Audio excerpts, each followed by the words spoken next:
শারীরিক স্থূলতা, অতিরিক্ত মেদ, ভুঁড়ি এমন হয় যে চর্বি জমে রাখার আর জায়গা পাওয়া যায় না। হয় না যে এতই ধনী মানুষ যে দেশে আর টাকা রাখার জায়গা পাচ্ছে না, এরকম যেরকম হয় আমাদের দেহ যখন আমরা অনেক বেশি খাই, আমাদের সেই খাবারগুলি কোথায় আর যাবে? দেহের চর্বি দেহের মধ্যেই জমা হয়ে থাকবে। আপনাকে বিড়ম্বনা বা অসুস্থ করা ছাড়া এই চর্বিগুলোর দ্বিতীয় কোনো আর কাজ থাকবে না। হ্যাঁ, বলা হয় যে যখন নিদানকালে, মানে আপনি যখন খুবই খাদ্যাভাবে পড়ে যাবেন, তখন এই চর্বিগুলি মোবিলাইজ হয়ে লিভারে গিয়ে মেটাবলিজম হয়ে আবার গ্লুকোজে পরিণত হবে বা আপনাকে শক্তি যোগান দিবে।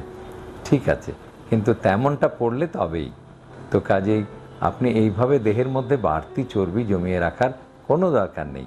এই জন্যে আপনার মহান স্রষ্টা করলেন কি ব্যবস্থা, যে ঠিক আছে তোমরা 11 মাস খাও আর 1 মাস না খেয়ে থাকো, না খেয়ে থেকে বাড়তি মেদ যেটা শরীরে ছিল সেগুলি ধ্বংস করে দাও।